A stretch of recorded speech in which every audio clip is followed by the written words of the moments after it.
ನಮಸ್ತೆ ಸ್ನೇಹಿತರೆ, welcome to Nandini's creative ಚಾನಲ್ಗೆ. ನಾನು ಹೇಳುವಂಥ ಒಂದು ಸಿಂಪಲ್ ಮನೆಮದ್ದನ್ನು ನೀವು ಪ್ರತಿದಿನ ಮಾಡ್ತಾ ಬರೋದ್ರಿಂದ ದೇಹದಲ್ಲಿ 99 ರೋಗಗಳನ್ನು ದೂರ ಮಾಡಲಿಕ್ಕೆ ಹೆಲ್ಪ್ ಆಗುತ್ತೆ. ಆ ರೋಗಗಳು ನಮ್ಮ ಹತ್ರ ಬರದಂತೆ ತಡೆಗಟ್ಟಲಿಕ್ಕೆ ವಿಪರೀತವಾಗಿ ಹೆಲ್ಪ್ ಆಗುತ್ತೆ ಇವತ್ತಿನ ಸಿಂಪಲ್ ಮನೆಮದ್ದು.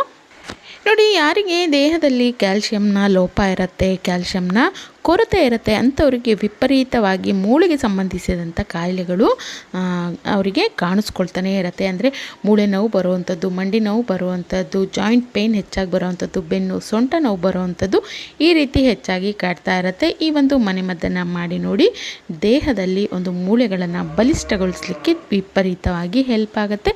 ಇನ್ನು ನರಗಳ ಬಲಹೀನತೆ, ನರಗಳಲ್ಲಿ ಬ್ಲಾಕೇಜ್ ಉಂಟಾಗಿದ್ದರೆ ಅದನ್ನು ಸರಿ ಮಾಡಲಿಕ್ಕೆ ಹೆಲ್ಪ್ ಆಗುತ್ತೆ. ಜೊತೆಗೆ ಇದರ ಸೇವನೆಯಿಂದ ದೇಹದಲ್ಲಿ ರೋಗ ನಿರೋಧಕ ಶಕ್ತಿ ವಿಪರೀತವಾಗಿ ಹೆಚ್ಚಾಗುತ್ತೆ. ಯಾವುದೇ ರೀತಿಯ ಒಂದು ಚಿಕ್ಕ ಪುಟ್ಟ ರೋಗಗಳು ನಮ್ಮ ಹತ್ರ ಸುಳಿಯದಂತೆ ತಡೆಗಟ್ಟಲಿಕ್ಕೆ ಹೆಲ್ಪ್ ಆಗುತ್ತೆ. ಅಲ್ಲದೆ ಯಾರಿಗೆ ಪದೇ ಪದೇ ಕೈ ಕಾಲುಗಳು ವಿಪರೀತ ನೋವು ಬರುವಂಥದ್ದು, ಬಾವು ಬರುವಂಥದ್ದು, ಊತ ಆಗುವಂಥದ್ದು, ಕೈ ಕಾಲುಗಳು ಜೋಮ್ ಹಿಡಿಯುವಂಥದ್ದು, ಅಲ್ಲಲ್ಲೇ ಹಿಡ್ಕೊಳ್ಳುವಂಥದ್ದು, ಕೈ ಕಾಲು ಆಡಿಸ್ಲಿಕ್ಕೆ ಆಗ್ತಾ ಇರೋದಿಲ್ಲ, ಆ ರೀತಿ ಆಗುವಂಥ ಸಮಸ್ಯೆಯನ್ನು ತಡೆಗಟ್ಟಲಿಕ್ಕೆ ಹೆಲ್ಪ್ ಆಗುತ್ತೆ. ಬ್ಲಡ್ ಸರ್ಕ್ಯುಲೇಷನ್ ಸರಿಯಾಗಿ ಆಗುವಂತೆ ಮಾಡುತ್ತೆ. ಜೊತೆಗೆ ಅಲ್ಲಲ್ಲಿ ಬ್ಲಾಕೇಜ್ ಉಂಟಾಗುತ್ತೆ, ನರಗಳಲ್ಲಿ ಬ್ಲಾಕೇಜ್ ಉಂಟಾಗಿರುತ್ತೆ, ಅದನ್ನು ಸರಿ ಮಾಡ್ಕೊಳ್ಳೋದಕ್ಕೆ ಹೆಲ್ಪ್ ಆಗುತ್ತೆ. ಜೊತೆಗೆ ನರಗಳ ಊತ, ನೋವು, ಬಾವು ಇದನ್ನು ಕಡಿಮೆ ಮಾಡ್ಕೊಳ್ಳೋದಕ್ಕೆ ವಿಪರೀತವಾಗಿ ಹೆಲ್ಪ್ ಆಗುತ್ತೆ. ಇನ್ನು ಹೊಟ್ಟೆ ನೋವು ಬರ್ತಾ ಇದ್ದರೆ, ಅಥವಾ ಅಜೀರ್ಣ ಆಗಿದ್ದರೆ, ಗ್ಯಾಸ್ಟ್ರಿಕ್ ಹೆಚ್ಚಾಗಿದ್ದರೆ, ಮಲಬದ್ಧತೆಯ ಸಮಸ್ಯೆ ಹೆಚ್ಚಾಗ್ತಾ ಇದ್ದರೆ, ಅಥವಾ ವಾಮಿಂಟ್ ಬಂದಂಗೆ ಆಗ್ತಾ ಇದ್ದರೆ, ತಲೆ ಸುತ್ತು ಬರ್ತಾ ಇದ್ದರೆ, ಅಥವಾ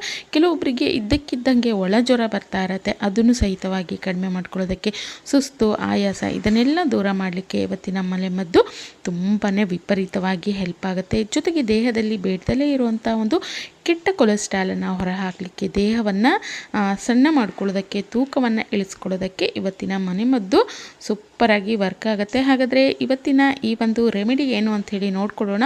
ಅದನ್ನು ಯಾವ ರೀತಿ ತಯಾರಿ ಮಾಡ್ಕೊಳ್ಳೋದು, ಯಾವ ರೀತಿ ಸೇವನೆ ಮಾಡೋದು ಅಂತೇಳಿ ನೋಡೋಣ. ಈ ರೀತಿ ವಿಡಿಯೋಗಳಿಗಾಗಿ ನೀವು ಕಾಯ್ತಾ ಇದ್ದರೆ ವಿಡಿಯೋಗೊಂದು ಲೈಕ್ ಮಾಡಿ, ತಪ್ಪದೇ ಸಬ್ಸ್ಕ್ರೈಬ್ ಮಾಡ್ಕೊಂಡ್ಬಿಡಿ, ಆಯಿತಾ? ನೋಡಿ, ನಾನಿಲ್ಲಿ ಧನಿಯಾ ತೊಗೊಳ್ತಾ ಇದ್ದೀನಿ. 1.5 ಟೀ ಸ್ಪೂನ್ ಆಗುವಷ್ಟು ಧನಿಯಾನ ನಾನಿಲ್ಲಿ ಒಂದು ಪಾತ್ರೆಗೆ ಹಾಕ್ಕೊಳ್ತಾ ಇದ್ದೀನಿ. ಈ ಒಂದು ಧನಿಯಾ ಬೀಜ ಎಲ್ಲರ ಮನೆ ಅಡುಗೆ ಮನೆಯಲ್ಲೂ ಇದ್ದೇ ಇರುತ್ತೆ ಅಲ್ವಾ. ಇದನ್ನು ಒಳ್ಳೆ ಸಾಂಬಾರು ಪದಾರ್ಥವಾಗಿ ನಾವು ಬಳಸ್ತಾ ಇರ್ತೀವಿ. ಇದರಿಂದ ನಮ್ಮ ಒಂದು ಸಾಂಬಾರು ಪಲ್ಯ ಇದರ ರುಚಿಯಂತೂ ಅದ್ಭುತವಾಗಿ ಹೆಚ್ಚಾಗುತ್ತೆ. ಅದೇ ರೀತಿಯಾಗಿ ಇದನ್ನು ಸೇವನೆ ಮಾಡ್ತಾ ಬರೋದ್ರಿಂದ ನಮ್ಮ ಆರೋಗ್ಯ ಕೂಡ ವೃದ್ಧಿಯಾಗಲಿಕ್ಕೆ ಇದು ಒಳ್ಳೆ ಔಷಧಿಯಾಗಿ ಕೆಲಸ ಮಾಡ್ತಾ ಹೋಗುತ್ತೆ. ಈ ಒಂದು ಧನಿಯಾದ ನೀರನ್ನು ಕುಡಿತಾ ಬರೋದ್ರಿಂದ ನರಗಳಲ್ಲಿ ಬ್ಲಾಕೇಜ್ ಹೆಚ್ಚಾಗಿದ್ದರೆ ಅದು ಕಡಿಮೆ ಆಗುತ್ತೆ. ಬ್ಲಡ್ ಸರ್ಕ್ಯುಲೇಷನ್ ಸರಿಯಾಗಲಿಕ್ಕೆ ಹೆಲ್ಪ್ ಆಗುತ್ತೆ. ಜೊತೆಗೆ ದೇಹದಲ್ಲಿ ಬ್ಯಾಡ್ ಕೊಲೆಸ್ಟ್ರಾಲ್ ಕಡಿಮೆ ಆಗಿ ಒಂದು ಒಳ್ಳೆ ಗುಡ್ ಕೊಲೆಸ್ಟ್ರಾಲ್ ಅನ್ನುವಂಥದ್ದು ಉತ್ಪತ್ತಿಯಾಗಲಿಕ್ಕೆ ಹೆಲ್ಪ್ ಆಗುತ್ತೆ. ಯಾರಿಗೆ ಹೈ ಬಿ ಪಿ ಇರುತ್ತೆ ಅದು ಸಹಿತವಾಗಿ ಕಂಟ್ರೋಲ್ ಆಗುತ್ತೆ. ಹೃದಯ ಸಂಬಂಧಿ ಸಮಸ್ಯೆಗಳ ಒಂದು ನಿವಾರಣೆಗೆ ತುಂಬ ಹೆಲ್ಪ್ ಆಗುತ್ತೆ, ಹತ್ತಿರ ಬರದಂತೆ ತಡೆಗಟ್ಕೊಳ್ಳೋದಕ್ಕೆ ಹೆಲ್ಪ್ ಆಗುತ್ತೆ. ಇನ್ನು ಕ್ಯಾಲ್ಶಿಯಂ ಕೊರತೆಯನ್ನು ನಿವಾರಣೆ ಮಾಡ್ಕೊಳ್ಳೋದಕ್ಕೆ ಹೆಲ್ಪ್ ಆಗುತ್ತೆ. ಇದರಲ್ಲಿ ಪೊಟ್ಯಾಷಿಯಮ್ ಇರುತ್ತೆ, ಮೆಗ್ನೀಷಿಯಮ್ ಇರುತ್ತೆ, ಜೊತೆಗೆ ಕ್ಯಾಲ್ಶಿಯಂ ಕೂಡ ಹೆಚ್ಚಾಗಿರೋದ್ರಿಂದ ಇದು ನಮ್ಮ ಆರೋಗ್ಯಕ್ಕೆ ತುಂಬಾ ಒಳ್ಳೆಯದು. ನೋಡಿ, ನಾನಿಲ್ಲಿ 1.5 ಟೀ ಸ್ಪೂನ್ ಆಗುವಷ್ಟು ಈ ಒಂದು ಧನಿಯಾನ ಒಂದು ಬೌಲಿಗೆ ಹಾಕ್ಕೊಂಡಿದ್ದೀನಲ್ಲ ಪಾತ್ರೆಗೆ, ಅದಕ್ಕೆ ನಾನಿಲ್ಲಿ 1 ಗ್ಲಾಸ್ ಆಗುವಷ್ಟು ನೀರನ್ನು ಹಾಕಿಬಿಟ್ಟು ಇದನ್ನು ನಾವು ರಾತ್ರಿ ನೆನೆಸಿಟ್ಕೊಳ್ಬೇಕು. ಬೆಳಗ್ಗೆ ಈ ಒಂದು ಕಷಾಯ ಮಾಡ್ಕೊಳ್ತೀವಿ ಅಂದರೆ ಹಿಂದಿನ ದಿನ ರಾತ್ರಿ ನೆನೆಸಿಟ್ಕೊಳ್ಬೇಕು. ಇನ್ನು ಮಾರನೇ ದಿನ ಇದನ್ನು ನೋಡಿ ಒಂದು 5-6 ನಿಮಿಷಗಳವರೆಗೆ ಕುದಿಸ್ಕೊಳ್ಬೇಕು. ಚೆನ್ನಾಗಿ ಇದು ಕುದಿ ಬಂದು ಸತ್ವ ಎಲ್ಲ ನೀರಲ್ಲಿ ಬಿಡಬೇಕು, ಅಲ್ಲಿ ತನಕ ಕುದಿಸ್ಕೊಳ್ಳಿ. ಆ ನಂತರ ಇದನ್ನು ಶೋಧಿಸ್ಕೊಂಡು ಖಾಲಿ ಹೊಟ್ಟೆಗೆ ಕುಡಿತಾ ಬರಬೇಕು. ಪ್ರತಿದಿನ ಈ ರೀತಿ ಮಾಡಬೇಕು. ಮಲ್ಗೋಕ್ಕೆ ಮುಂಚೆ ಇದನ್ನು ನೆನೆಸಿಟ್ಕೊಳ್ಬೇಕು. ಬೆಳಗ್ಗೆ ಇದನ್ನು ಕುದಿಸ್ಕೊಂಡು ಅದರ ನೀರನ್ನು, ಧನಿಯಾ ಬೀಜದ ನೀರನ್ನು ನಾವು ಮಾಮೂಲಿ ಕಾಫಿ ಟೀ ಎಲ್ಲ ಕುಡಿತೀವಲ್ಲ ಬಿಸಿ ಬಿಸಿಯಾಗಿ, ಅದೇ ರೀತಿಯಾಗಿ ಕುಡಿತಾ ಬರೋದ್ರಿಂದ ಖಂಡಿತವಾಗ್ಲೂ ದೇಹದಲ್ಲಿ ಎಷ್ಟು ಒಂದು ಒಳ್ಳೆಯ ಬದಲಾವಣೆ ಅನ್ನೋವಂಥದ್ದು ಹೆಚ್ಚಾಗುತ್ತೆ ಅಂದರೆ ನೀವು ಊಹೆ ಕೂಡ ಮಾಡಲಿಕ್ಕೆ ಸಾಧ್ಯ ಇಲ್ಲ. ಅನೇಕ ರೀತಿಯ ಕೆಟ್ಟ ಕಾಯಿಲೆಗಳು ನಮ್ಮಿಂದ ದೂರ ಆಗುತ್ತೆ. ಸುಸ್ತು, ಆಯಾಸ, ನಿದ್ರಾಹೀನತೆ ದೂರ ಆಗುತ್ತೆ. ಯಾರಿಗೆ ಥೈರಾಯ್ಡ್ ಸಮಸ್ಯೆ ಇರುತ್ತೆ ಅದು ಸಹಿತವಾಗಿ ಕಂಟ್ರೋಲ್ ಕಂಟ್ರೋಲ್ ಆಗುತ್ತೆ, BP ಶುಗರನ್ನು ಕಂಟ್ರೋಲ್ ಮಾಡ್ಕೊಳ್ಳೋದಕ್ಕೆ ಹೆಲ್ಪ್ ಆಗುತ್ತೆ.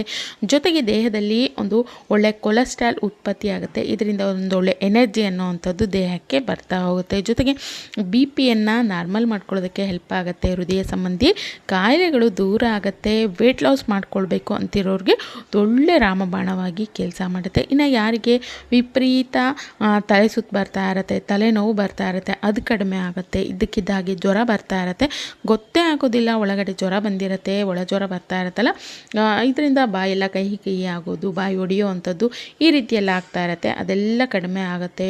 ದೇಹದ ಹೀಟನ್ನು ಕಡಿಮೆ ಮಾಡಲಿಕ್ಕೆ ಹೆಲ್ಪ್ ಆಗುತ್ತೆ. ಜೀರ್ಣಶಕ್ತಿಯನ್ನು ಇಂಪ್ರೂವ್ ಮಾಡಲಿಕ್ಕೆ ಹೆಲ್ಪ್ ಆಗುತ್ತೆ. ಗ್ಯಾಸ್ಟ್ರಿಕ್ ಅಸಿಡಿಟಿಯನ್ನು ಕಡಿಮೆ ಮಾಡಲಿಕ್ಕೆ, ನಿವಾರಣೆ ಮಾಡ್ಕೊಳ್ಳೋದಕ್ಕೆ ಹೆಲ್ಪ್ ಆಗುತ್ತೆ. ಜೊತೆಗೆ ಇನ್ನು ಬಿಡದೇ ಈ ಒಂದು ಧನಿಯಾ ನೀರನ್ನು ಪ್ರತಿದಿನ ಕುಡಿತಾ ಬರೋದರಿಂದ ಹೆಚ್ಚು ತೂಕ ಹೆಚ್ಚಾಗಿರುತ್ತೆ, ಬೊಜ್ಜು ಹೆಚ್ಚಾಗಿರುತ್ತೆ. ಅದನ್ನು ನಿವಾರಣೆ ಮಾಡ್ಕೊಳ್ಳೋದಕ್ಕೆ, ತೂಕವನ್ನು ಇಳಿಸ್ಕೊಳ್ಳೋದಕ್ಕೆ, ನಮ್ಮ ದೇಹವನ್ನು ಸಣ್ಣ ಮಾಡ್ಕೊಳ್ಳೋದಕ್ಕೆ ವಿಪರೀತವಾಗಿ ಹೆಲ್ಪ್ ಆಗುತ್ತೆ. ಇನ್ನು ಯಾರಿಗೆ ಹೆಚ್ಚಾಗಿ ಮಂಡಿ ನೋವು ಬರ್ತಾ ಇರುತ್ತೆ, ಜಾಯಿಂಟ್ ಪೇಯ್ನ್ ಬರ್ತಾ ಇರುತ್ತೆ, ಮೂಳೆಗಳಲ್ಲಿ ಶಕ್ತಿನೇ ಇರೋದಿಲ್ಲ, ಖಂಡಿತವಾಗ್ಲೂ ಈ ಒಂದು ಧನಿಯಾ ನೀರು ಅನ್ನುವಂಥದ್ದು ರಾಮಬಾಣವಾಗಿ ಕೆಲಸ ಮಾಡುತ್ತೆ. ದೇಹದ ಎಲ್ಲ ರೀತಿಯ ನೋವುಗಳ ನಿವಾರಣೆಗೆ ಹೆಲ್ಪ್ ಆಗುತ್ತೆ. ಜೊತೆಗೆ ದೇಹದಲ್ಲಿ ಬ್ಲಡ್ ಸರ್ಕ್ಯುಲೇಷನ್ನು ಸರಿಯಾಗಿ ಆಗುತ್ತೆ. ಅಲ್ಲಲ್ಲಿ ಒಂದು ನರಗಳು ಹಿಡಿತಾ ಇದ್ದರೆ, ನೋವು ಹೆಚ್ಚಾಗಿದ್ದರೆ, ಊತ ಬರ್ತಾ ಇದ್ದರೆ ಅದನ್ನು ಸಹಿತವಾಗಿ ಕಡಿಮೆ ಮಾಡ್ಕೊಳ್ಳೋದಕ್ಕೆ ಹೆಲ್ಪ್ ಆಗುತ್ತೆ. ಜೊತೆಗೆ ಒಂದು ಒಳ್ಳೆ ಎನರ್ಜಿ ಅನ್ನೋವಂಥದ್ದು ದೇಹಕ್ಕೆ ಬರ್ತಾ ಹೋಗುತ್ತೆ. ಖಂಡಿತವಾಗ್ಲೂ ಪ್ರತಿದಿನ ನೀವು ಒಂದು 10-15 ದಿನದವರೆಗೂ ಈ ಒಂದು ಧನಿಯಾ ನೀರನ್ನು ಕುಡಿತಾ ಬನ್ನಿ, ಅದ್ಭುತವಾಗಿ ಕೆಲಸ ಮಾಡುತ್ತೆ. ಇದಾಗಿತ್ತು ಇವತ್ತಿನ ವಿಡಿಯೋ. ಹಾಗಾದರೆ ತಪ್ಪದೇ ನೀವು ಕೂಡ ಬೆಳಗಿನ ಈ ಒಂದು ಲೋಟ ಧನಿಯಾ ನೀರನ್ನು ಕುಡಿತಾ ಬನ್ನಿ, ಅದ್ಭುತವಾಗಿ ಕೆಲಸ ಮಾಡುತ್ತೆ. ಇದಾಗಿತ್ತು ಸ್ನೇಹಿತರೆ ಇವತ್ತಿನ ಈ ಒಂದು ವಿಡಿಯೋ ಇಷ್ಟ ಆಗಿತ್ತು ಅಂದರೆ ವಿಡಿಯೋಗೊಂದು ಲೈಕ್ ಮಾಡಿ, ಹಾಗೆ ವಿಡಿಯೋನ ಫ್ಯಾಮಿಲಿ ಫ್ರೆಂಡ್ಸ್ ಜೊತೆ ದಯವಿಟ್ಟು ಶೇರ್ ಮಾಡ್ಕೊಳ್ಳಿ. ಮತ್ತಷ್ಟು ಇದೇ ರೀತಿಯ ಒಳ್ಳೆಯ ವಿಡಿಯೋಗಳಿಗಾಗಿ ತಪ್ಪದೇ ಸಬ್ಸ್ಕ್ರೈಬ್ ಕೂಡ ಮಾಡ್ಕೊಳ್ಳಿ. Thank you.